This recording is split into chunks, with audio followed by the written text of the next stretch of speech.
My name is Lilu Jackson, and this is the story of the three Davids.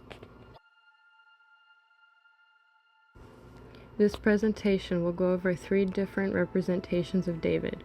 It will discuss David by Donatello, David by Michelangelo, and David by Bernini. These artists were renowned Italian artists in the Renaissance and the Baroque period, but each chose to use David as inspiration for a sculpture. David and Goliath is a well-known and often quoted Judeo-Christian biblical story. The shepherd boy David fights the giant Philistine Goliath and wins by using a sling and rock. Donatello's David. The Bronze David by Donatello was one of the earliest Davids with a creation date from 1435 to 40. Quote, Donatello's David possesses both the relaxed contrapposto and the sensuous beauty of nude Greek gods. Kleiner, 2016, page 589. This David was a bronze figure about the size of a person. This David stands triumphantly on top of Goliath's head with the feather from his helmet almost reaching David's behind. This David holds a sword in his right hand after severing Goliath's head and a stone in his left hand, calling back to the biblical story. As the book Renaissance, Eroticism at the Dawn, Donatello's David says, quote, if the statue was indeed designed to be the biblical David and Goliath, it was apparently not designed only to be David and Goliath. In The Nude, a study in ideal form, Kenneth Clark declares on aesthetic grounds that Donatello has transformed the biblical David into a Greco-Roman god. The style is that of Apollo, or more likely a young Dionysius standing on the head of a satyr, Clark suggests. The online page, Donatello's David, reflects on the feather nearly touching David's backside, saying, the sensual treatment of David's bronze nakedness has led some scholars to consider it a homoerotic image. David is dressed only in a hat and boots, while the feather of Goliath's helmet seems to caress the youth's inner thigh. End quote. Nakedness was not an abnormality in artwork from antiquity, but it has been a long time since it was used for artwork after the rise of Christianity. There's a difference with this David because it is not the modern ideal of the muscular, strong archetype. That would be Michelangelo's David. Michelangelo's David. Michelangelo's David is one of the most well-known and renowned artworks in the world. In this marble statue, David stands in a contrapposto pose that is very well used in antiquity but new to the Renaissance while holding the sling at his chin. Without knowing the story, it would be very difficult to discern that this statue was David and not some Greek or Roman replica. The book From Marble to Flesh, the biography of Michelangelo's David, 1501-04, states about this statue is that, quote, what can be said with a fair degree of confidence and minimal convolutions is that it is the first freestanding colossal nude carved from a single piece of marble since antiquity, end quote. The statue is not a small human representation. It is a large and oversized David reminiscent of Goliath. The same book also states about the statue, quote, it is the Renaissance personified, a rekindling of the ideals of classic antiquity in a new Judeo-Christian context, end quote.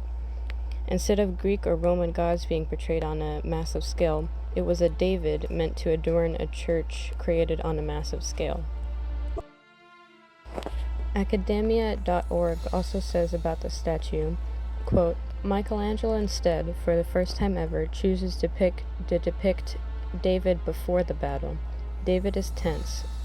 Michelangelo catches him at the apex of his concentration. He stands relaxed but alert, resting on a classical pose known as contrapposto. The figure stands with one leg holding its full weight and the other leg forward, causing the figure's hips and shoulders to rest at opposing angles, giving a slight S-curve to the entire torso." End quote. Bernini's David. Unlike the others, this David is waiting for his chance to strike. Donatello's David was after the battle. Michelangelo's was before the sling was thrown.